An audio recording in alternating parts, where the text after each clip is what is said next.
Our first piece of content this week relates to the classic principles of organising. And before we delve into the content here, I do want to make the fundamental point that the management function of organising is different to being organised as an individual or having good organisational skills. As you'll see, organising refers more so to organising human resources in a way that allows organisations to achieve optimal performance. So planning is a precursor to organising, which helps to justify why we've moved from planning in week 2 to organising in week 3. As the slide states, once the goals have been specified and the courses of action have been selected, the work must be divided into specific jobs. Those jobs must be assigned to individuals, and all activities must be coordinated toward achieving the organisational goals. Remember, specifying and determining goals is the result of planning. So organising is the next logical step. Organising is also a management function that involves determining what tasks are to be done, who is to do them, how the tasks are to be grouped, who reports to whom, and where decisions are to be made. The fundamental purpose of organising is to establish a means of coordination. Chellajorai starts the chapter by introducing and overviewing the classical principles of organising, which include specialisation, span of control, departmentalisation, unity of command, and responsibility and authority. I too will introduce each of these principles and then look to expand into parts to apply these principles to some additional examples within the world of sport, some local and some international. We start with specialization, which is the notion that individuals in an organization perform tasks that are narrow in scope. Specialization may be necessary because one person does not have the time, energy, or knowledge to carry out a number of tasks associated with an organization. And specialization contributes to efficiency in the following specific ways. Specialization increases the skill or ability to perform specific functions. It eliminates the time spent putting away tools and equipment from one step and preparing them for the next, and it facilitates the training of workers. The book talks about how sport management degree programs in many universities have specialist faculty who concentrate in certain areas of, say, media relations, marketing, law, etc. Unfortunately for you guys, I am very much the generalist, so I teach across a number of different areas, which is as much a necessity considering that I'm the only professor of sport management here in the program, as it is, say, the limits on my own knowledge in specific areas of the industry. But think about the task that you undertake on a daily basis. Are you in a highly specialized role, or are you more of a generalist? I know many of you work here at Frostburg State University, but those of you who are unfamiliar with athletics here on campus, the athletic program is in the latter stages of a reclassification process from NCAA Division 3 to Division 2. And on Canvas, I've included a link under the further resources to some recordings of when I sat down with Athletic Director Troy Dell this time last year to discuss the transition and the managerial and leadership implications. But in essence, this reclassification has had very definite impacts on the department's goals and, as a result, the way in which tasks are organised. As a good example, you can see here on this slide the organisational chart for the athletic department at Frostburg in its last year prior to the reclassification.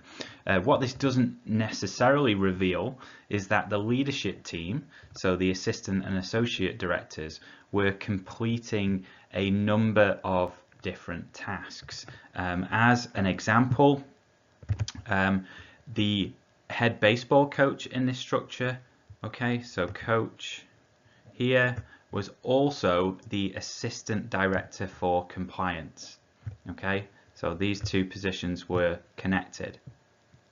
Remember, the concept of specialization suggests that workers generally don't have the time, energy, or knowledge to fulfill multiple tasks. And I don't want to talk too much here about how this has changed in the department's new structure, because I'm sure a number of students will be using FSU as their focus organization for Activity 3 this week. But know that tasks have been reorganized as a result of this reclassification in a way that has facilitated much greater specialization.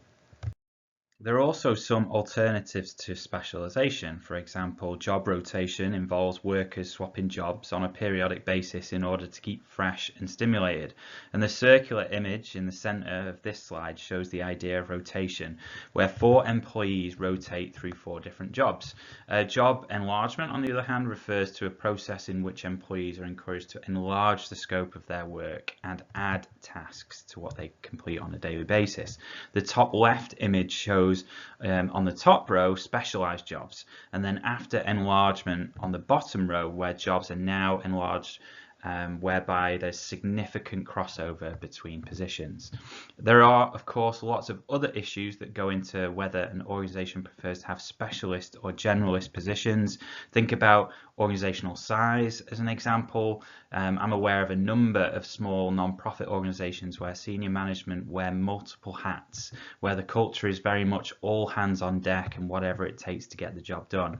And I've included a supporting material on Canvas that further defines the concept of job specialization, as well as providing some of the advantages and disadvantages to that particular approach, both from an organizational and individual perspective. And this might come in handy for the activity for this topic this week.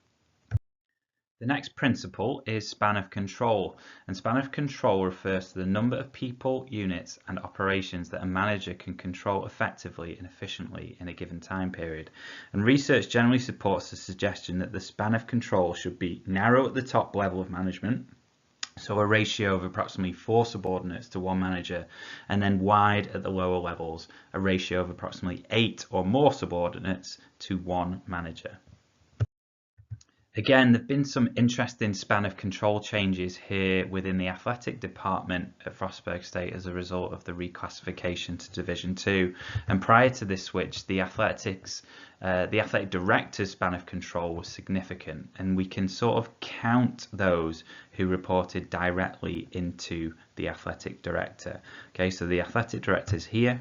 Okay, you can follow this line down and to the left, and you can see that the Associate Director of Athletics Facilities and Events reports to the Athletic Director, and if you go in the other direction, the Assistant Director of Athletics for Budget and Finance, so that's 2. You can also continue down the organizational structure and you get to the Assistant Director of Athletics for Personnel and Student Services, so number 3, and then on this side the Assistant Director for Compliance and Certification. All right, and you can continue going down here into the organizational chart, and you can see that the Director of Athletic Communication reports directly to the Athletic Director, as well as 14 head coaches at the head athletic trainer. Okay, so as well as some athletic interns. Okay, so if you count these, there's 1 here, 2, 3, 4, 5, 6 with the athletic trainer, 7 with the intern, plus 14 coaches. Okay, so 21 subordinates in total reporting to the manager, the director of athletics. The book suggests that 7 is the optimum number of subordinates for 1 manager. So the Division 3 structure at FSU certainly didn't adhere or comply to these sorts of suggestions. In my sit down with Troy Dell, which again I've posted to Canvas, he talks about how difficult it's been for him relinquishing this control to his leadership team over the last couple of years. Moving on to the principle of departmentalization. So as organizational activities increase in number and complexity, they need to be grouped into homogeneous sets, and the organization needs to be departmentalized. Chelajori talks about 2 different types of departmentalization. The first is process-oriented or functional departmentalization, which involves individuals performing the same functions or in positions involving similar skills, expertise and resources that are grouped into a department. And then on the other hand, there is product or goal-oriented departmentalization, which is where there's a division of the organization according to different products or different geographical areas or different customer types or different projects. On this slide, I've included two non-sport examples of typical organizational structures or hierarchies. And on the left, you have a functionally oriented departmentalization. For example, you have the functions of marketing, engineering, production, and finance. You can see under the marketing function that the types of roles involve similar skills, expertise, and resources. So you have market research, market planning, advertising promotion, sales administration, and sales. On the right of this slide, you have a product-oriented departmentalization. So you have three different products: health, beauty, and food. Under each product, there are workers with different skills and expertise, but when considered collectively, they all combine to produce and sell the product. Think about how your organization approaches the departmentalization of tasks and therefore workers.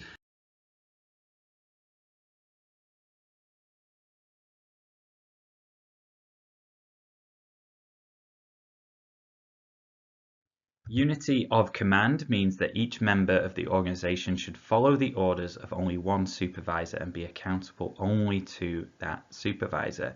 Unity of command serves to protect against the possibility that conflicting commands will be given by different superiors. And the image on this slide is a very basic illustration of the issues that surround unity of command. You might have examples yourself of where you've received supervision from more than one manager at one time, and potentially how this might have created confusion. Not only do you have to then consider whose tasks should be actioned first, but what happens when these tasks assigned by supervisors are actually contradictory. Responsibility and authority is the last principle of organising mentioned by Chellajorai in the reading, and responsibility with equal authority states that an employee must be given the necessary authority to carry out an assigned responsibility. In other words, individuals cannot carry out their duties if they do not have the authority to make decisions relating to their tasks. On this slide is an interesting example of possible conflicts with responsibility and authority. So Frank Lampard was the former manager of Chelsea Football Club, and he was measured almost exclusively by success on the pitch. And to be able to be successful on the pitch, Lampard needed to bring in as many as well as keep the right mix of players in the club. However, there's an intricate hierarchy at Chelsea when it comes to transfer decisions. Specifically, Chelsea have a director called Marina Granovskaya, who is reportedly responsible for deciding on the club's transfer moves. But saying that, Roman Abramovich, the club's owner, is also reported to have the ultimate say in transfer decisions. So how could Lampard carry out his responsibility without the proper authority? Potentially he couldn't, which likely contributed to him being sacked in January of this year and being replaced by Thomas Tuchel. Examples like this are rife across all professional sport organisations and not just clubs inside the English Premier League. I'm here as always for questions should you need some clarification on one or more of the tasks this week or any of the content that has been discussed. Okay, take care everyone.